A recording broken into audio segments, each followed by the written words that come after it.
Good morning. Sorry, Facebook is having a tough time going live. What a beautiful morning.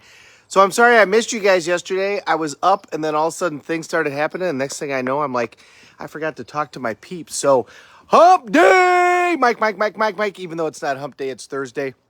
So a week ago, we were talking about the triad and what makes us feel the way that we do about anything.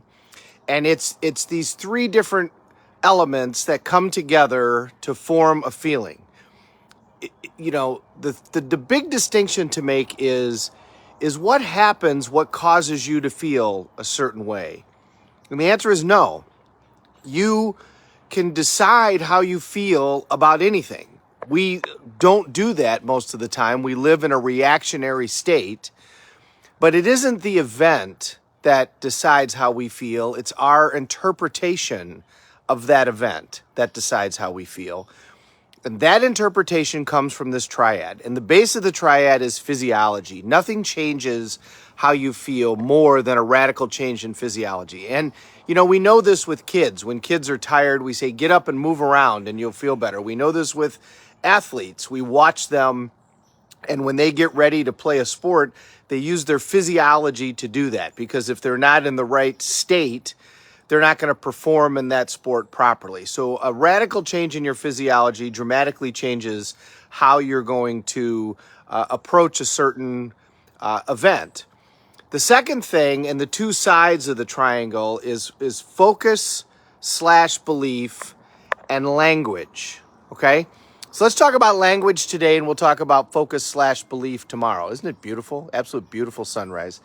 So language. Think about this. The way that you define things will decide a great deal about how you feel about them. If you say that this thing was devastating, if you say that it destroyed you, if it crushed you, if this person crucified me, if you use significant words like that, how do you feel about that particular event? Whereas if you say an event is, boy, that's not really the outcome that we were looking for. There's a reason that business language develops this crazy language that they develop, and that's because it really does matter. So when a business has a quarter that is just absolutely atrocious and they use the term suboptimal, there's my cat, one of Jim Cramer's favorite terms, suboptimal. Well, suboptimal sounds a lot better than catastrophic, doesn't it? And if you're the CEO of a company and your stock is going to rise and fall based upon what you say, you don't want to say, well, we had a catastrophic quarter. You want to say, this quarter was suboptimal. Okay, well, that sounds a lot better. Well, you can do that in your personal life.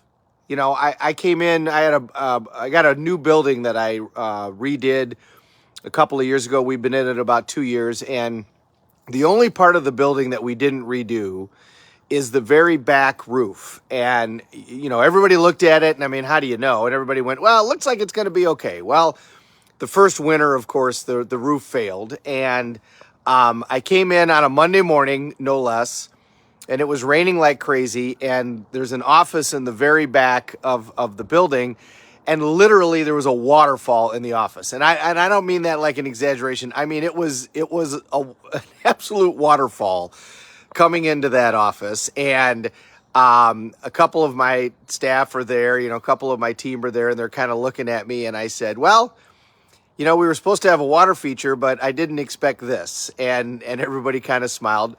You get in a brand new building, you don't want something like that to happen, but getting super upset about it isn't going to make it any better either. There's nothing I'm going to do about it. I'm not going to get up there and fix it. I don't even know where to start. So what do? Okay, well, that's unfortunate. Let's call the roof people and call the builder and see what they can do.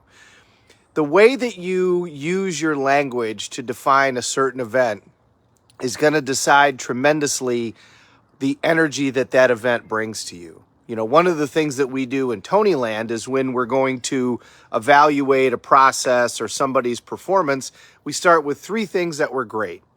What was great?